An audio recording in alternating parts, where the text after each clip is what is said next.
Hey guys, welcome back to a new doll customizing video.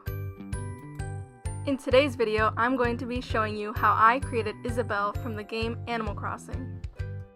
I absolutely love this game. I started playing Animal Crossing when they came out with Animal Crossing Wild World, which was for DS. I love everything about Animal Crossing, so currently I am playing New Leaf. So let's get started on making Isabelle. For this doll, I decided to show you guys how I came up with her concept. I started by drawing an idea of her in my bullet journal, and I wanted to dedicate a whole page to this because I wanted to make this a series. My main focus for this doll was to give her human features. I didn't want her to look like a dog since I think that's the animal she's portrayed to be in the game, but I did give her a nose just because I thought it was cute. For the base, I decided to use this doll, which is, I believe, Luna Matthews. I'm not really confident in my skills for changing a doll's skin tone, so I decided to stick with a doll who's already yellow. I was going to use an Ever After High doll, but I decided I wanted to keep the skin tone yellow, not a neutral skin tone, I guess, for like a real person. So if you follow me on Instagram, you'll know that I prefer working with Ever After High dolls, but since Luna kind of has a bigger face mold for Monster High dolls, it was actually really easy to work on her face. Here I am removing her hair using scissors and then dunking her head in hot water to remove the short pieces of hair from the inside of her head.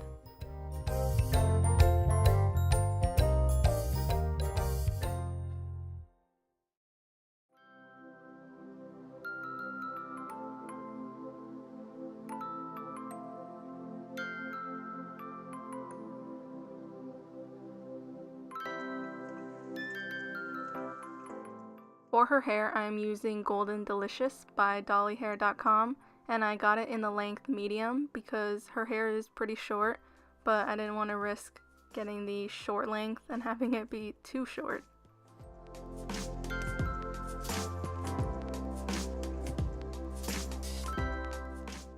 Here I am using acetone and Q-tips to remove the doll's factory face.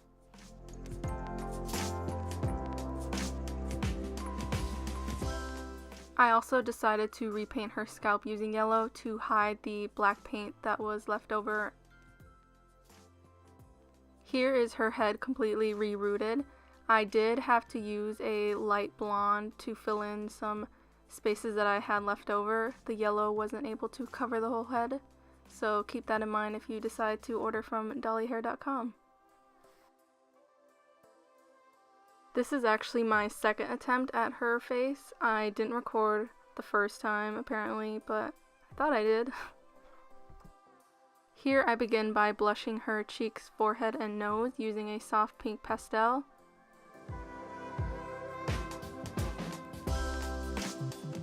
I also added some pastels to her lips, but I mainly go in with a pink watercolor pencil to add the outline to her lips and make them more saturated.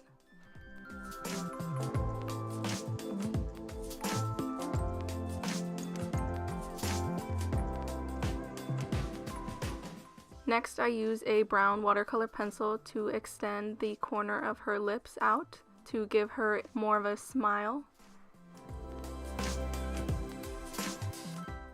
I decided to follow Luna's existing face mold because during my first attempt, when I tried to not follow it, I guess, and draw my own shape, it looked really odd, so I decided to follow her shape.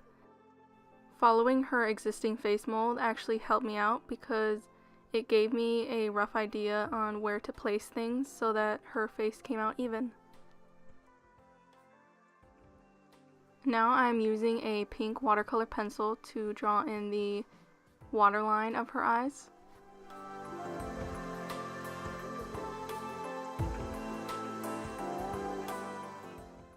I decided to give Isabelle only one eyelash or eyeliner wing because her character doesn't have any makeup on. I wanted to keep it simple compared to other dolls I have created.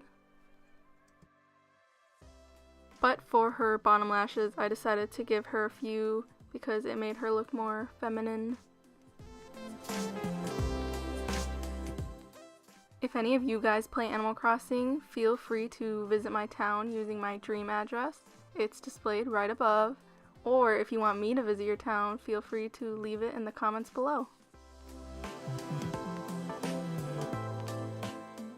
Next, I take a white watercolor pencil to fill in her eye and add a eye shine.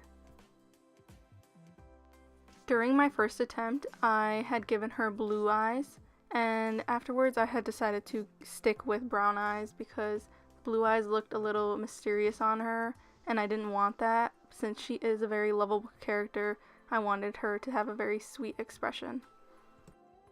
Here I completed one side of her face, and next I will show you her face almost finished.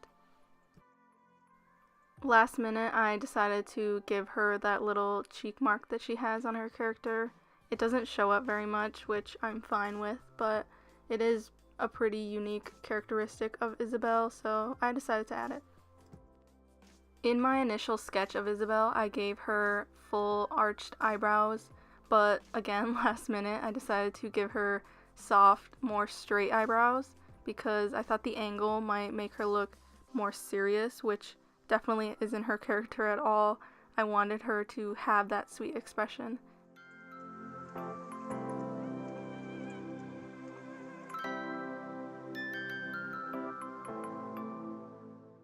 Using nylon doll hair definitely gave me troubles when styling her hair.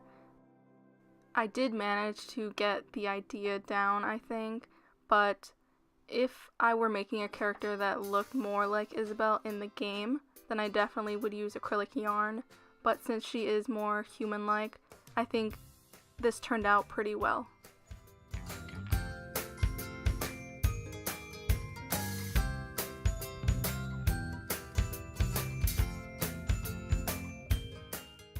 Next, I will be showing you how I made Isabel's skirt. I decided to give her a knee-length denim skirt, and I used this denim fabric. I believe it's from an old pair of pants. And in order to skip adding a elastic waistband, I made sure that the fabric stretched sideways so that it just kind of slid up and it hugged her at the waist. I roughly drew in this outline for her skirt, and in order to make the skirt snug on her, I cut out this shape and then I made the second one slightly bigger. This gave me the fit that I wanted on her. I wanted it to be pretty snug, almost like a pencil skirt, since she is a businesswoman type character in the game.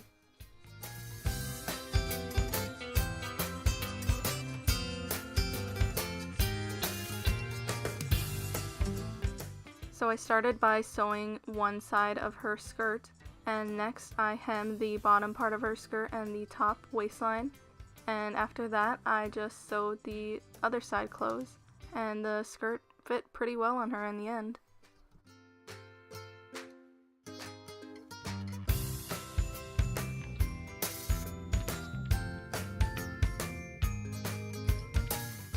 And this is her shirt completely finished. For some reason I completely forgot to record steps, but it's a pretty simple shirt, and then I used thread to make the little ribbon on the front. I decided to keep her shoes pretty simple. I took a pair of Holly O'Hare shoes and repainted them black and added a red floral design to the front.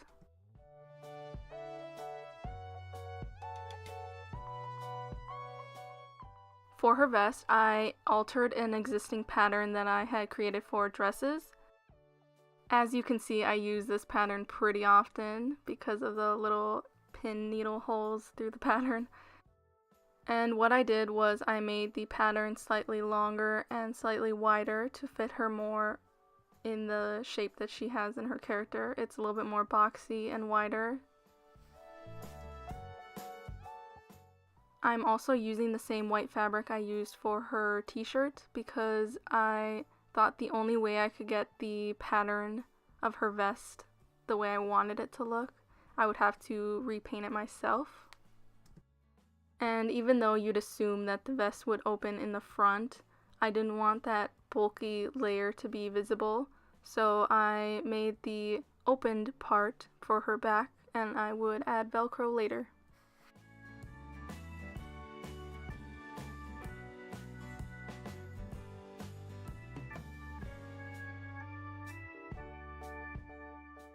So I noticed that Doll Lightful would repaint her clothes with a piece of cardboard in the back, so that's what I decided to do too. I painted the whole shirt using this light green, and then I painted the collar area a slightly darker green. And for her accessories, I found this bag and bells at Joann Fabrics. The purse I actually found last minute, and I thought it would look really cute on her since she is a businesswoman. It looked kind of like a briefcase purse on her. And the bells are obviously for her hair because in her character design around the red ponytail she has 2 bells.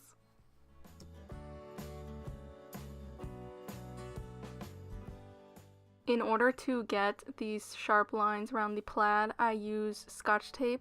This gave me a clear line to paint over, and it prevented me from drawing over the line. So after this, the doll is pretty much done.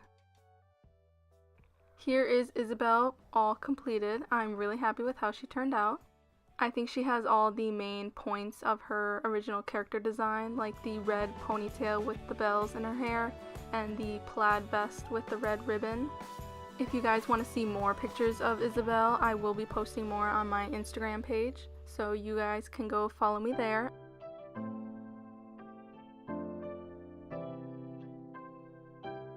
I don't think I will be selling Isabel at this time because I want to make this a series, so I think I'll wait till I have a few more Animal Crossing dolls to sell. So if you guys want to vote on who the next doll is, I'm going to leave a poll. But this is the end of the video, so I will see you guys next time.